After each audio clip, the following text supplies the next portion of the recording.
All right, here we are in round 2 with this aggressive deck. We've won the roll. We're going to play first. Man. Yes, we will mulligan. Yes, we will mulligan. Boo, mulligan to 5. We can't win with just a turn 3 Crossway Vampire, though. Our deck needs some pretty serious action, and this is not the hand that's going to get there, I don't think. We're seeing a lot of our swamps. That first hand would have been totally fine except for the swamp factor. Yeah, I guess we have to keep this. I'm not going to turn 1 bump in the night. No, I probably should have just led with the Geist Flame in case he played a 1-drop I wanted to kill. I guess it's not super consequential in this case, but should have led with the Mountain. Alright, so let's make sure he doesn't do anything too crazy too quickly. And we got nothing. We're just bricking here. This game might be short. He's got 3 colors and a Scob. And he has got in his yard Deranged Assistant and oh, he's got a Deadweight. Alright. Deadweight's pretty good versus us. Now we need Bloodline Keeper, I guess.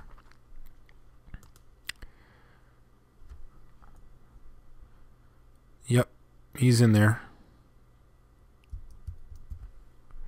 Let's see what he's got on 4 here. I guess a Makeshift Mauler would be pretty bad for us. Stitch Drake, pretty bad. Yeah, that's bad. A Kessig Wolf. Well, it's a creature. We'll play it.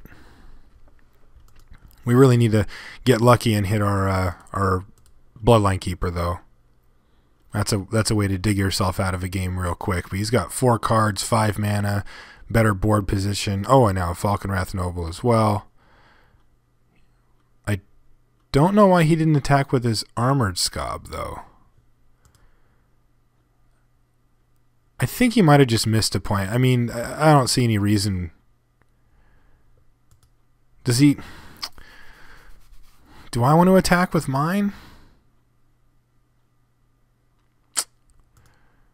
Probably not. This is bad.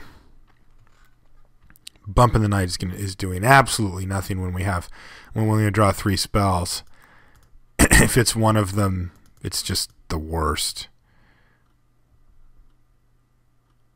Yeah, I don't know why he's not attacking with that. I guess this makes more sense because he can see that we can kill it if we want, but doesn't he just want us to kill it? All right. Think I've seen about enough of this. I don't think that there's any feasible way for us to come back.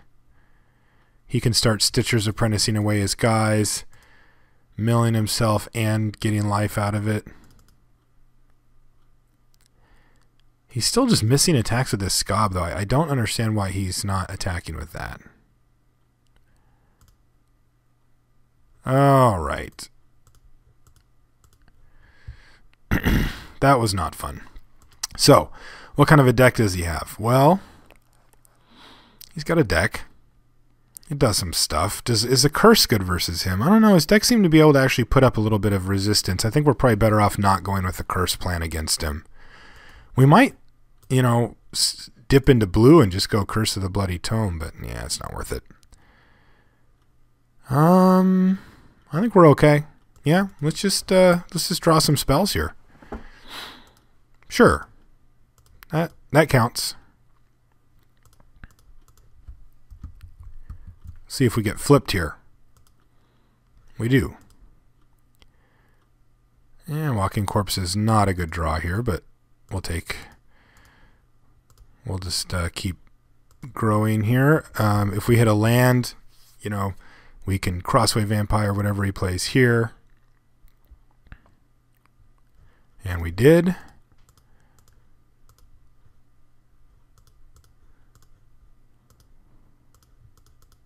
Get him for 5. Running lands to hit Falconwrath Noble Marauders. I would enjoy that, I won't lie. Well, there's one of the runner lands that we need. So I think we just blast in there with a squad here. He probably trades the Occultist for like the Crossway Vampire and the Ashmouth Hound for the Stitcher's Apprentice. That leaves us with him at 9 and him taking another 3 here, though, which seems pretty good for us.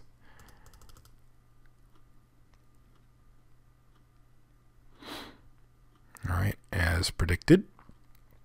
If we had a Geist Flame, we'd be in even better shape, but we don't. So he's going to mill the hell out of himself here. And unfortunately, we've got 2 black cards in our hand. The good news is if we draw a swamp, we're actually pretty happy campers because we can do 3 damage to something with Corpse Lunge, and that's after playing this. And instead we draw a Village Ironsmith, which is significantly less exciting. That's a pretty nice stabilization play for him, but we do still have some really nice clean outs here if we can hit a land, which is no longer the clean outs that we had hoped that they were. Yeah. Played 2 spells. Do I just trade off here? This thing's going to be a 1/1. No. Excuse me. Okay, there's our land. Fortunately, Falconwrath Marauders doesn't do a whole lot in this situation. We might be better off just flipping our guys. In fact, I'm sure we're better off just flipping our guys, because if we flip our guys, it'll hold him back from being able to attack us because of our Ironsmith, but he will attack us with his Stitch Drake, which will open up a very key opening with the Falconwrath Marauders to get in and become a 4/4. Because that's obviously much better against the 3/4 than the 2/2 that they are when they come into play. So I think this is correct play. Hopefully he doesn't play yet another flyer here. All right, a rig the turn after. I like this. And we hit a swamp. So I think we still have to attack him here, though, because we're still not in, lethal range. We can go on the defensive the next turn if we want.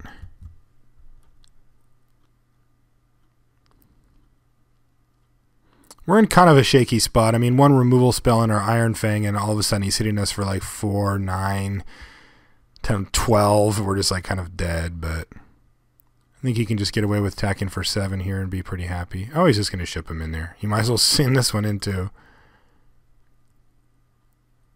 Yeah. Okay, so this is going to hit here. We're going to take 7, 8, 9. That puts us at 6, and then I can just eat this thing. I think that's okay. I like keeping my guy alive.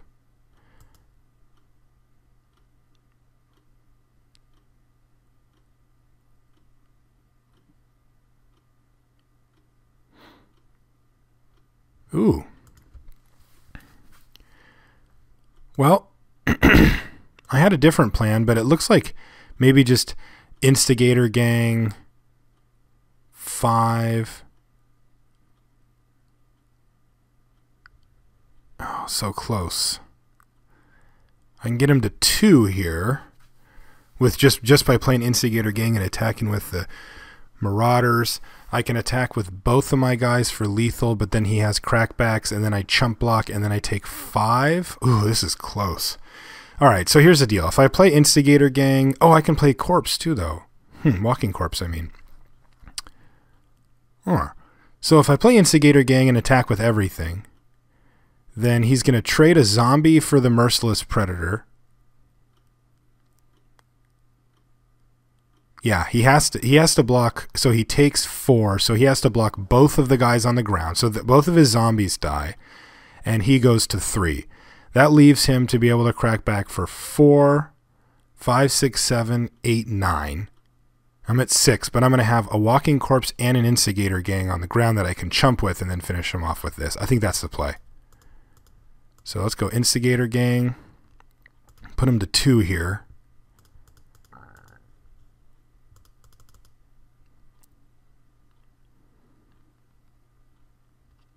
Okay, he blocks both. Gets a trade in. Eats 1.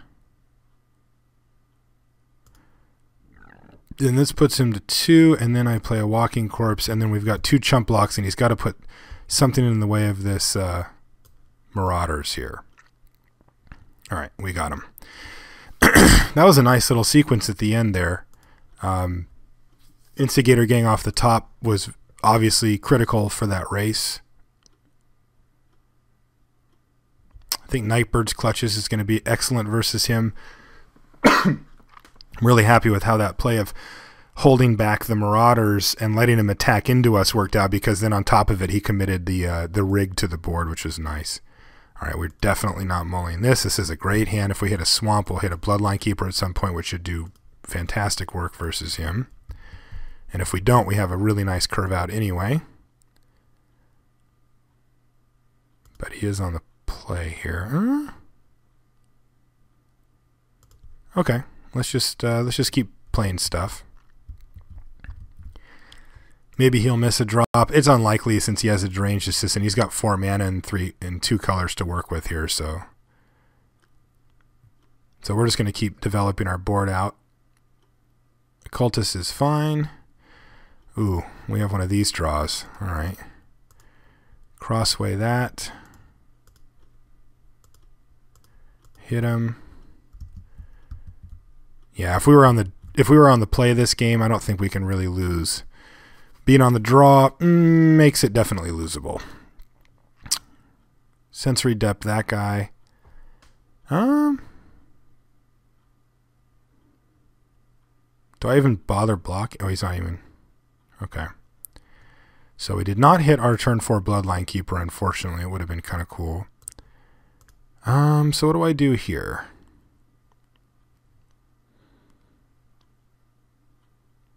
Ironsmith go or Crossway Vampire go? Or Crossway Vampire attack, I mean. Is he going to trade that Deranged Assistant for the Waif? Probably. So I think I'm just going to go Ironsmith and say go. If we hit a land, there's a whole lot of cool stuff that... Oh man, he hit on Burial Rites. And he thought twice as well. What can he get back? Nothing with Burial Rites at the moment. That we don't care about. But he's still got to think twice. Yeah, so we're not going to get to flip our guys. So that can't be part of our game. Swamp? Mountain. Mountain's a card.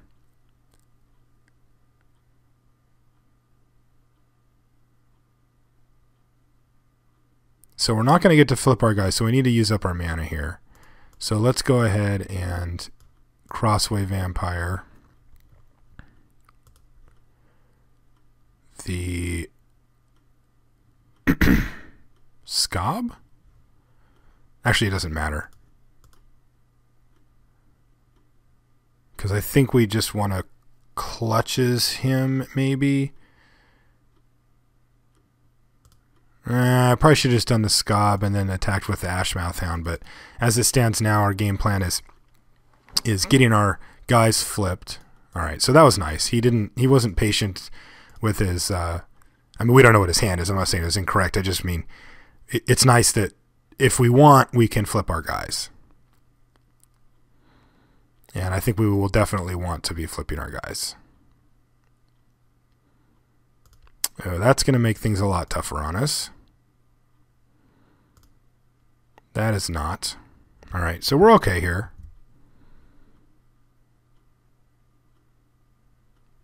Ooh.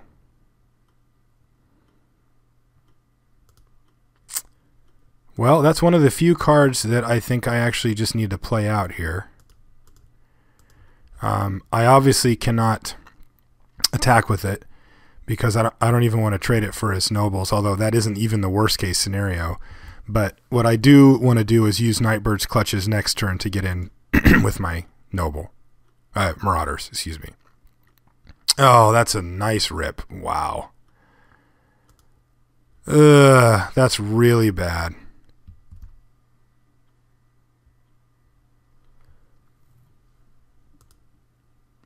Okay. Well, whole new game plan here. Don't know why he played that. Swamp? Crossway Vampire again. How do we win this game? We draw Swamp. That would be quite ideal. He can get back. He has Burial Rites just sitting there. He can get back his... If we put some effort into killing this noble, he can just get him back. That's bad. Man, this is really bad for us. If I flip our Reckless Waif and our Village Ironsmith, does that get us anywhere here? Yeah, I guess it does. keeps his ground guys back because of the Ironsmith. Yeah. Oh, we just need to hit that one swamp one time. Still like our chances if we can hit a swamp. Alternatively, we can just hit some removal of some type for this noble, but he's obviously got something he wants to get back with on burial rights here. No, he's just going to play it right now. Stitch Drake. Well, that does make sense. He's going to hit us again. And then pretty soon he can just kill us. So now we have some more outs. We've got Brimstone Volley and Geist Flamer outs as well to get the board quite stable for us. We hit a stupid Kessig Wolf. And I'm going to take 5. And yeah, I'm just going to be pretty dead here pretty soon. If I clutches, I can clutches the Stitch Drake and the Scob and get in, but then he just cracks back. Man, bad spot, bad spot. We need to draw removal or a swamp to have a chance to stabilize here. And I think removal is actually preferred at this point just because that noble is going to give him some really sick inevitability. I mean, he can gain like 8 right now just by swinging in with everything. He's got us on a 3-turner right here anyway. He's got infinite mana. Why is he digging so hard? I don't know why he's digging now. Brick City.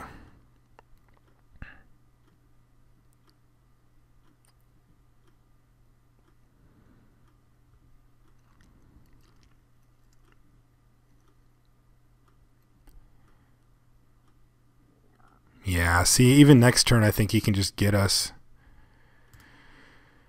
Do I play out the Crossway Vampire? I guess I do. I think we might just be dead, though.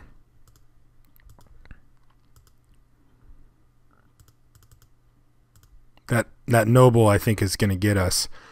Because he's going to hit us for 5 in the air, and then he just needs a few guys to die to make it worth it. Alright, well, he's letting us have a shot here. Get that removal. And we're dead. I didn't have a sacrifice outlet for that, so we're just dead. Well, we can hit him for some damage here, I guess. I can double clutches. 1, 2, 3, 4. He just has chump blocks and he gains life, and we're just dead, though. This is a must, but he'll put it into our yard. He might even just gain enough life. I mean, I could make him do it, but is there really a point here? I don't think so. I'm just going to concede. All right. Well, that was a tough one. We just didn't quite, I mean, just a thing goes a little different here and there, and we're okay. The fact is our deck it was very it had a lot of threat density, creature, high power, low toughness, get that guy out of the way type stuff. But as can be the case, you know, he had a stabilizing play with just like an Armored Scob and a couple of 2/3s, and we needed removal. I mean, that was the key. Like, if we hit a swamp earlier in that game and we get the Bloodline Keeper down, then I feel pretty good. We can set up a defense. We're not taking damage in the air, and we can definitely craft a situation where we can win the game. But with him pressuring us in the air and having the board fairly locked down, the thing is we could have got in for some amount of damage on the ground. Like, we never even cast our Nightbird clutches. The problem is that if he decides to take it and we don't kill him, then he kills us. He just cracks back and kills us. And if he decides to block and make a bunch of trades, which was at least he would have been able to trade a few guys off, he's going to gain like 4 to 6 life off of that transaction. It takes at least 1 full turn off of our clock, and it sets him out of range for us to be able to alpha strike him at all. So the Noble played a very, very strong role in that game, and it was kind of the key card. We needed to hit one of our removal spells to be able to kill it. We had 4 outs, basically, to kill the Noble. If we can kill the Noble, then I think we're in pretty decent shape. It takes away part of the clock in the air. He's just got the Stitch Drake, which is not nearly as fast as 5 in the air, and I think we can get him. But it wasn't to be. So yeah, so let's just wrap this thing up, I guess. If you want to email me, it's limitedresourcespodcast@gmail.com. That's a place you can email me about the show, the podcast itself, Limited Resources, I do with my buddy John over at mtgcast.com, or about the videos that I do under the Limited Resources banner over here for MTGO Academy. Either way, if you want to follow me on Twitter, my name is Marshall_LR. It's the same thing as it is on here on Magic Online. And if you would like to join the clan on Magic Online, let's see where we're at. We've been making some strides, dudes. We're looking pretty good here. Limited. All right, so we've got 1,210 members now, and God, we've got to be really... So this number right here, that we're number 3 on this list, we're going to be number 2 very, very shortly. I know that they've been keeping an eye on it, some of the clan guys, and they've got like a spreadsheet and all this stuff. Anyway, we're going to get those guys real soon, so that's going to be exciting. And, one of the things that you can do if you do want to join the clan is you can do cube drafts with us. I did one tonight. It was awesome. Super fun. I've got 5 or 6 guys from the clan that volunteered to run these things. Super awesome guys. They do a great job. They've got it all mapped out. They make it easy for you, and it's fun and it's free, and it's a great way to start out on Magic Online and start out on drafting as well if you're kind of new to it. I mean, maybe not new to Magic Online. You want to know the interface a little bit before you hop in on these things, but beyond that, it's a great learning tool to get ready. So if you want to do that, just send me a message. You just have to right-click my name and say leave a message, Marshall_LR, and I'll get you in the clan. So without further ado, thanks everybody for watching as always, and we'll see you next week.